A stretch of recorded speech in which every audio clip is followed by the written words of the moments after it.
Welcome to This Explainer. Today, we're diving right into the absolute high-stakes, multi-crore redevelopment offers currently on the table for the new Usha Nagar CHSL. If you live there, or honestly, if you're just kind of fascinated by the wild, complex world of real estate redevelopment, this is absolutely for you. We're going to unpack the numbers, the massive promises, and most importantly, the exact entities making those promises. All right, let's get into it.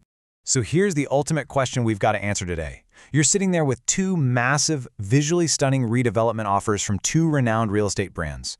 The brochures are glossy, the promises are huge. But do you actually know who is signing the check? The entire focus of our explainer today is cutting through that shiny brand marketing to uncover the true corporate entities behind these bids. Because as we'll see in real estate, the giant name on the billboard isn't always the name on your legal contract. Section 1. Comparing the redevelopment offers. Let's start by looking at the hard numbers from the Tufcon's Nearman comparison tables. Now, notice how the exact same number can mean two completely different things depending on the timeline. Both Runwall and RBS, who are bidding under the Supreme brand, by the way, are throwing out a $500 per square foot corpus fund to existing members. But look at how they distribute that cash. Runwall gives you nothing up front, 10% on signing the development agreement, 40% on vacating, and then they hold that final 50% all the way until repossession. Supreme, on the other hand, they front-load it, 20% right on individual consent, 30% on signing, and the remaining 50% when you vacate. From a day-to-day cash flow perspective for the residents, these are wildly different propositions. If this divergence in the timeline, it massively impacts your overall financial security at crucial stages, like when the society actually packs up and vacates. When it comes to total final security, Supreme's offer is significantly heavier. They're putting up a total of 275 crores. To put that into perspective, that includes a hefty 75 crore credit line and 55 crores in TDR security. Runwall's total final security sits at 150 crores, and that relies heavily on the value of their reserved area and a 27 crore bank guarantee. Plus, the contrasts don't stop at the money, it's also about your actual time spent out of your home. Supreme is promising a much faster turnaround. They're pitching a 36-month project timeline with a 6-month grace period, so 42 months total. Runwall is estimating a 48-month timeline with a 12-month grace period stretching the whole shebang out to 60 months. That is literally a year and a half of difference living in a transit home. Section 2. The brand confusion risk. The numbers look fantastic, but here comes the plot twist. This right here is the golden rule for any housing society. Just because you see a famous legacy developer's logo slapped on a bid document, it absolutely does not guarantee that their entire corporate empire or their massive balance sheet is backing your specific contract.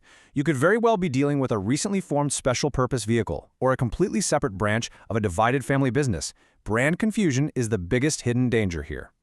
Section 3. Which Runwall is it? Let's put our first suspect under the microscope. So here's the kicker.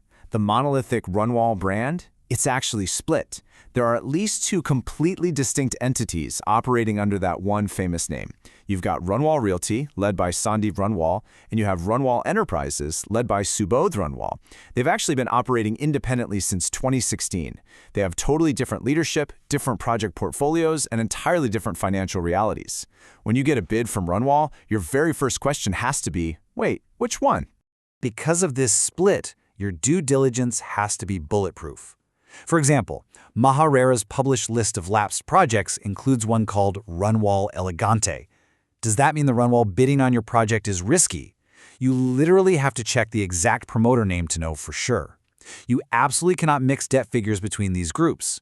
If you see a high debt load reported for Runwall Enterprises in the news, you can't just blindly apply that to Runwall Realty, and vice versa. Litigation has to be verified against the exact signing entity. Okay, to understand a major myth surrounding Runwall's finances, we first need to quickly define a couple of terms. A corpus fund is the actual compensation paid to existing society members. Free sale revenue is just the revenue the developer expects to make down the line from selling their portion of the new building. Keep those in mind. There have been these rumors floating around about a massive 3,000 crore rupee readily available corpus back in the Runwall brand. Sounds amazing, right? But when we look at the source data, reports indicate this 3,000 crore figure is actually estimated free sale revenue from a completely unrelated Marine Lines redevelopment project being run by Runwall Enterprises. It is not a giant pool of cash sitting in a bank. Actually, scratch that, it's not even related to your project at all. This perfectly illustrates why we can't take big numbers at face value without checking the exact legal entity. Section 4. Unpacking the Supreme Identity. Let's look at our second suspect. Now, when you hear Supreme, you probably think of Supreme Universal, right? A highly respected Mumbai-based developer operating since 1982. But the specific entity attached to the new Usha Nagar CHSL offer is a company called RBS Real Estate Ventures Private Limited. This specific company was only incorporated in 2019. Sure, it operates out of Supreme City in Powai, so there's a connection, but it's vital to understand you aren't necessarily signing with a company that has 4 decades of direct financial history. It's a relatively new corporate entity. Supreme's big financial talking point is their partnership with the Irania Real Estate Fund, boasting an impressive 1,030 crore rupee achieved first close. This is great evidence of institutional funding interest. But, and this is a massive but, this is project-specific investment capital.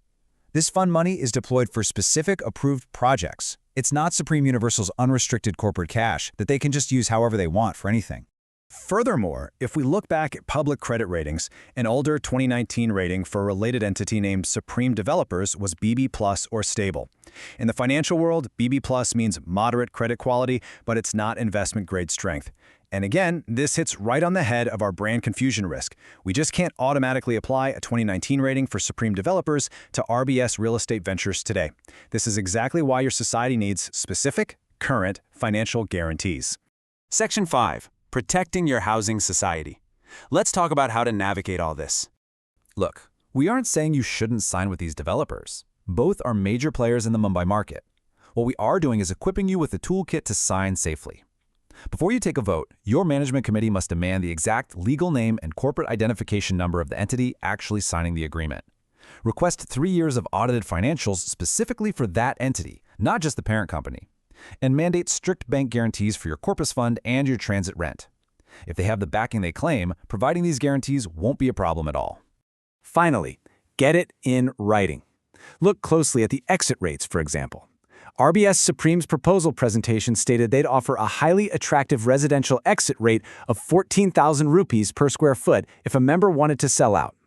But this wasn't stated in the signed final offer letter.